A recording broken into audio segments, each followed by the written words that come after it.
সেজদায় গিয়ে আয়াতুল কুরসি পড়লে কি হয়? অনেক কাজে লাগবে, শিখে রাখুন। প্রিয় দর্শক, আসুন আমরা জানি সেজদায় গিয়ে আয়াতুল কুরসি পড়লে কি হয়। এই আমলটি করতে হবে মাগরিবের নামাজের পরে। তাহলে কিভাবে আমলটি আমরা করব, খুব ধ্যান ও খেয়ালের সহিত জানতে হবে। মাগরিবের নামাজের পরে 2 রাকাত নফল নামাজ আদায় করবেন। প্র্যাকটিক্যালি আমি নামাজটি আপনাদেরকে শেখাচ্ছি, একটু মনোযোগের সাথে শিখবেন। আপনি নিয়ত করে নেবেন, আমি 2 রাকাত নফল নামাজ আদায় করতেছি আল্লাহর হস্তে, আল্লাহু আকবার। তারপরে সানা পড়বেন। তারপরে আউযু বিল্লাহি মিনাশ শাইতানির রাজিম, বিসমিল্লাহির রহমানির রহিম পাঠ করে সূরাতুল ফাতিহা পাঠ করবেন। সূরাতুল ফাতিহা পাঠ করা কমপ্লিট হলে আপনি বিসমিল্লাহর সহিত আয়াতুল কুরসি পাঠ করবেন একবার।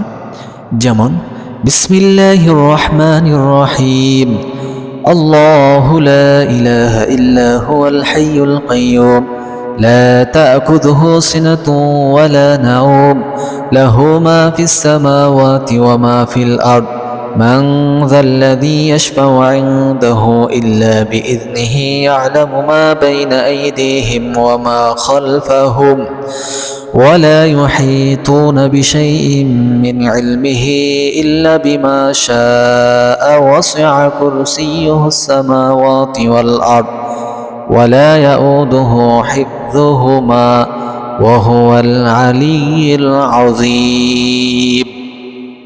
এইটুকু পর্যন্ত আয়াতুল কুরসি পাঠ করে আপনি রুকুতে যাবেন। আল্লাহু আকবার। রুকুতে গিয়ে রুকুর তাসবিহ আদায় করবেন সুবহান রাব্বিয়াল আযীম 3 বার, 5 বার অথবা 7 বার। তারপরে সামি আল্লাহু লিমান হামিদা রব্বানা লাকাল হামদ। রুকু হতে সোজা হয়ে দাঁড়াবেন। সাজদার জন্য আপনি তাকবীর বলে সাজদাতে যাবেন। আল্লাহু আকবার। প্রথম সাজদার তাসবিহ পাঠ করবেন 3 বার, 5 বার অথবা 7 বার। তারপরে দ্বিতীয় সিজদার জন্য উঠবেন। তারপর দ্বিতীয় সিজদা করবেন। দ্বিতীয় সিজদার তাসবিহ আদায় করবেন। আদায় করার পরে দ্বিতীয় রাকাতের জন্য আল্লাহু আকবার বলে আপনি দাঁড়িয়ে যাবেন। পূর্বের মতো আপনি সূরা ফাতিহা পাঠ করবেন। তারপরে বিসমিল্লাহর সহিত আয়াতুল কুরসি আরও একবার পাঠ করে নেবেন। তারপরে আপনি রুকু করবেন, রুকুর তাসবিহ আদায় করবেন। তারপরে সেজদাতে যাবেন। প্রথম সেজদা করবেন, প্রথম সেজদার তাসবিহ আদায় করবেন। দ্বিতীয় সেজদার জন্য উঠবেন। এবার দ্বিতীয় সেজদা করে আপনি দ্বিতীয় সেজদার মধ্যে দ্বিতীয় সেজদার তাসবিহ পাঠ করবেন। পাঠ করার পরে এখন আপনি আয়াতুল কুরসি পাঠ করবেন। আমি যতটুকু পাঠ করেছি, যেমন আল্লাহু লা ইলাহা ইল্লা হুয়াল হাইয়ুল কাইয়্যুম লা তা'খুযুহু সিনাতুন ওয়া লা নাওম লাহু মা ফিস সামাওয়াতি ওয়া মা ফিল আরদ মান যাল্লাযী ইয়াশফা'ু 'ইনদাহু ইল্লা বিইذনিহি ইয়া'লামু মা বাইনা আইদিহিম ওয়া মা খালফাহুম ولا يحيطون بشيء من علمه إلا بما شاء وسع كرسيه السماوات والأرض ولا يؤوده حفظهما وهو العلي العظيم। এইটুকু পর্যন্ত দ্বিতীয় রাকাতের দ্বিতীয় সেজদাতে তাসবিহ পাঠ করার পরে আপনি পাঠ করবেন এইভাবে আয়াতুল কুরসি 3 বার সেজদাতে মাথা রেখে 3 বার আয়াতুল কুরসি পাঠ করবেন। তারপরে আপনার যখন 3 বার পাঠ করা কমপ্লিট হয়ে যাবে, তখন আপনি আত্তাহিয়াতুর জন্য বসে যাবেন। আল্লাহু আকবার বলে শেষ বৈঠকে বসবেন। বসে আত্তাহিয়াতু পাঠ করবেন, দরুদ শরীফ পাঠ করবেন, দুআয়ে মাসুরা পাঠ করবেন। তারপরে প্রথমে ডান দিকে আসসালামু আলাইকুম সালাম ফিরাবেন।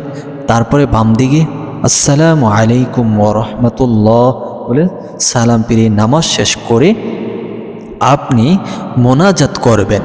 যে ব্যক্তির জন্য এই আমলটি করছেন সে ব্যক্তির জন্য মোনাজাত করবেন, দোয়া করবেন। অর্থাৎ কোন ব্যক্তির জন্য? যে ব্যক্তি আপনাকে অতিরিক্ত অনেক কষ্ট দিচ্ছে, অনেক ক্ষয়ক্ষতি করতেছে, অনেকভাবে আপনাকে অত্যাচার করতেছে, যাকে দেখলে আপনি ভয় পান, যার জন্য আপনি কোথাও যাচ্ছেন না, আপনি পলাতক অথবা আপনি নির্যাতিত, আপনি দুঃখে কষ্টে আছেন, আপনার শত্রুর জন্য, ওই শত্রুর জন্য আপনি দোয়া করবেন, বলবেন, হে আল্লাহ, আল্লাহ এই ব্যক্তির জন্য আমি কোনো কিছু করতে পারতেছি না, এই ব্যক্তি আমাকে অনেক ক্ষতি করতেছে, আল্লাহ তাকে হেদায়েত দেন, আল্লাহ তাকে আমাকে যে ক্ষতি করতেছে এই ক্ষতি থেকে আপনি রক্ষা করুন। অর্থাৎ আপনার যে সমস্যা, ওই সমস্যার জন্য মোনাজাত করবেন। এইভাবে আপনি আমলটা করবেন, ইনশাল্লাহ আপনার শত্রু নিমিষেই শেষ হয়ে যাবে। আপনার জন্য আর কোনো ক্ষতির ফন্দি করবে না, রাস্তা খুঁজবে না। সে আস্তে আস্তে আপনার প্রতি যে রাগ অথবা গুসা ছিল এগুলো ডিসমিস হয়ে যাবে। আপনি এভাবে আমল করবেন, আল্লাহ তাআলা আপনাকে হেফাজত করবে। আজকের ভিডিওটি এই পর্যন্ত। যদি ভালো লাগে লাইক, কমেন্ট, শেয়ার করবেন। এমন ইসলামিক নিত্য নতুন ভিডিও পেতে আমাদের চ্যানেলটি সাবস্ক্রাইব করে সাথে থাকবেন।